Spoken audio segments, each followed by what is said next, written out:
The Utah Jazz shocked everyone with how well they played last season. Donovan Mitchell helped carry the team to the playoffs and absolutely dominated once there, leading the team to their first playoff series win in a long time.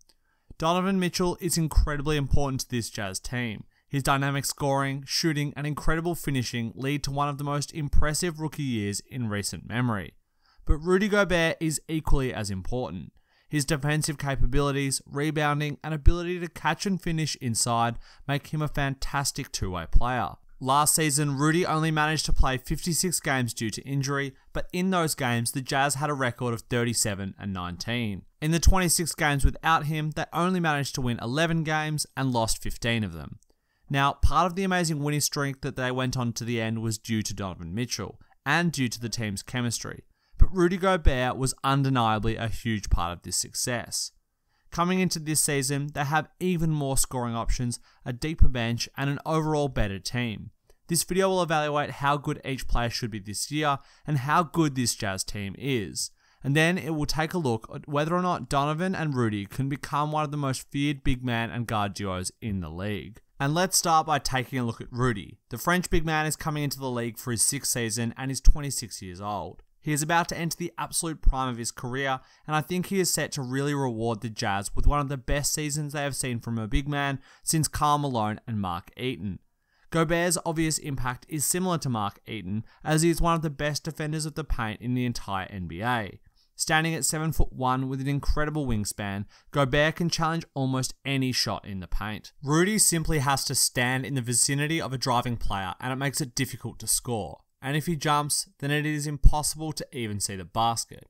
But the beautiful thing about Gobert is that he doesn't jump too often. He doesn't chase blocks and instead stays on the ground and doesn't fall for pump fakes as much as a lot of other big men.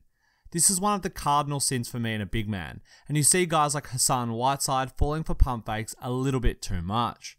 When you stay close to the ground at that height and with that wingspan, you can still contest the shot flat-footed. And then, after they shoot, you'll be in a fantastic rebounding position. But if you jump, it becomes incredibly easy for the offensive player to draw a foul and head to the line, bailing them out of a tough situation. It is because of this discipline that Gobert is always in the top 5 defenders in the league at the rim. But one area where he still needs to make leaps is in defending the pick and roll. Gobert isn't terrible at this, especially not for a guy who is 7 foot tall. But the sad reality is that he simply can't keep up with the switching and multiple pick and rolls quite as well as you would like.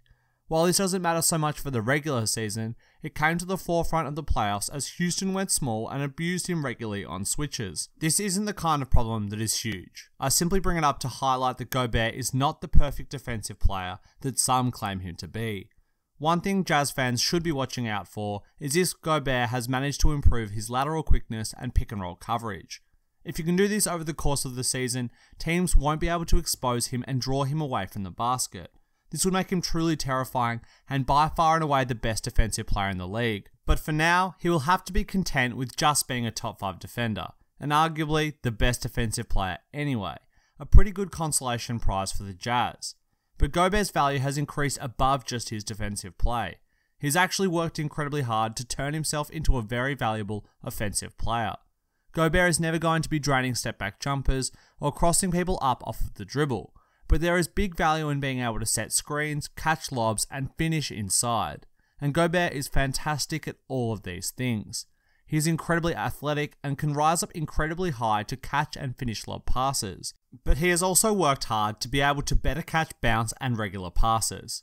When he first came to the league, Rudy would frequently bungle these passes, travel, or not be able to get a shot off unless he was right under the basket.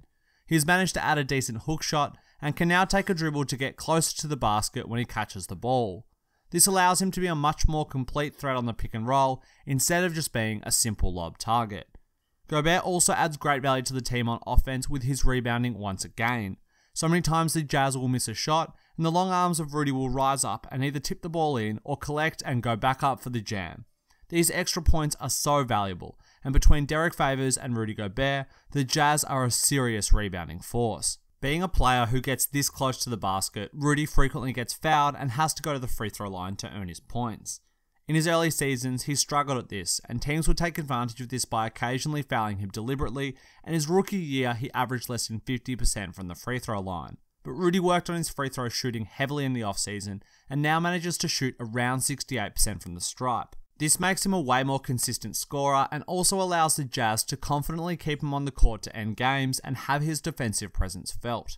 So Gobert is the defining defensive force on this team, and that leaves Donovan Mitchell as the defining offensive force. There are other very talented offensive players on this roster in Joe Ingles, Ricky Rubio, Derek Favors, Alec Burks and others, but Donovan Mitchell is the only one who is truly special, who has that ability to take over a game completely and score from any position on the court. And one of the best things about him is that he has the skill and size to be both a shooting guard and a point guard, giving the Jazz great positional flexibility.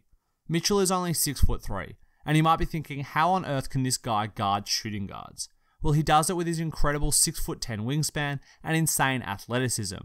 His wingspan allows him to reach and poke the ball loose from guards who are known for having fantastic handles, and he puts in the effort to stay in front of his player and not allow them to just blow by him. If he can keep this effort up while being a first option on offense, then the Jazz will have found the most valuable kind of NBA star on that team, a two-way star. This athleticism and wingspan is also part of what makes Donovan such a unique and dynamic offensive threat. His lightning-fast first step allows him to blow by most defenders and get into the paint with relative ease. But once he is there, it is incredibly long arms that are responsible for the insane finishes that Mitchell has become known for. Most defenders are used to timing their blocks on players with normal wingspans. They have spent their whole careers doing so.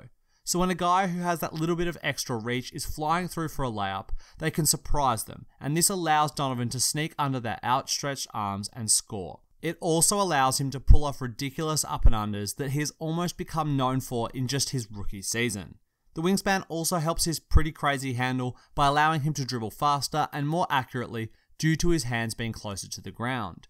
These kinds of athletic advantages sometimes go unnoticed in the NBA, but it is part of the reason why NBA teams measure every single athletic feature of players they add to their teams.